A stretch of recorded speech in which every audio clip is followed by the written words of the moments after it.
suis, comme chacun d'entre vous, ces sujets. Et quand je les ai observés, je me suis dit, bon, à quel moment on se trouve exactement, qu'est-ce qui est en train de se passer, et peut-on encore prévoir? Parce que c'est une bonne question. Jadis, on était sur des progressions linéaires.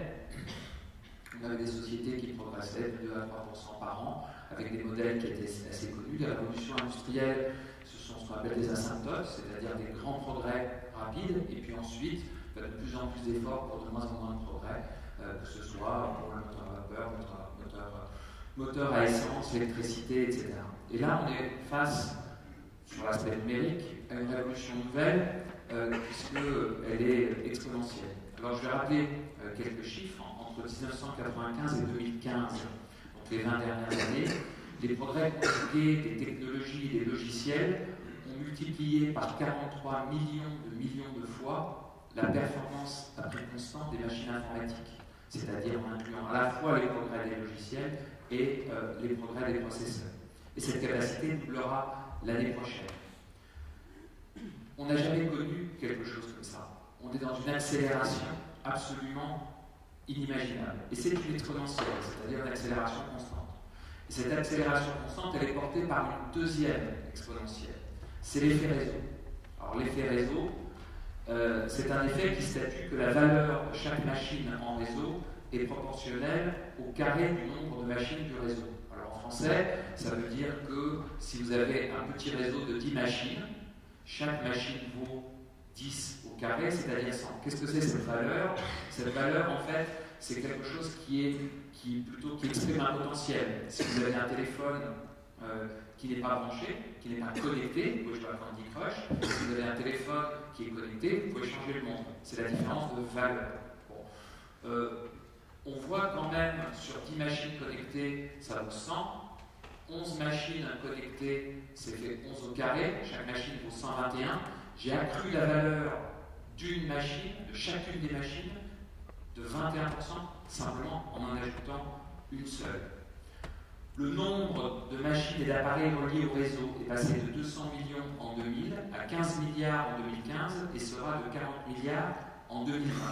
Le réseau, c'est-à-dire qu'ils sont tous connectés entre eux.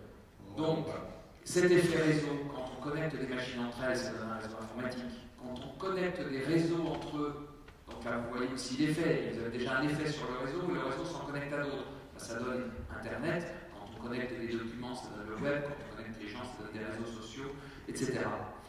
Donc on a un réseau qui est chaque jour plus efficace, plus productif, qui concentre la valeur. Et on est dans une exponentielle. Et justement, Kurzweil, dont on parlait, a dit, bon, il y a deux parties quand il y a une exponentielle. Il y a une partie où on peut prévoir, et il y a une partie où on ne sait plus rien.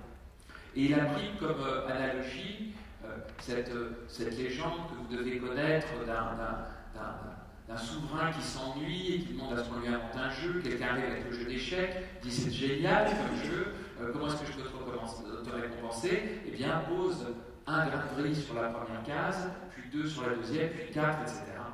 Jusqu'à arriver à 2,64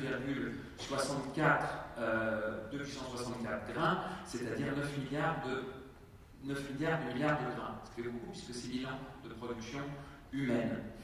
Et Kurzweil dit on peut maîtriser l'échiquier jusqu'à 2 puissance 32, c'est-à-dire à peu près jusqu'à 4,3 milliards de grains. On peut considérer qu'on est encore dans une zone où on a des points de repère. Au-delà, on n'en a plus.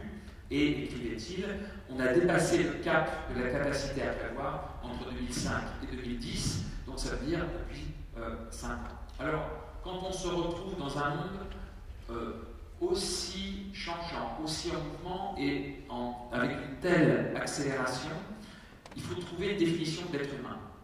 Parce que, en tous les cas, une perspective, parce que si tout change, et si effectivement personne jamais ne refusera une modification, un traitement, quoi que ce soit qui lui permette d'améliorer, de sauver la santé des siens, leurs chances et les siennes. Donc, tout ce qui arrive ne sera pas arrêté. Et ça va arriver de plus en plus vite et de plus en plus fort. Et donc, bien entendu, l'organisme, l'être humain, lui, eh bien, il va forcément se transformer.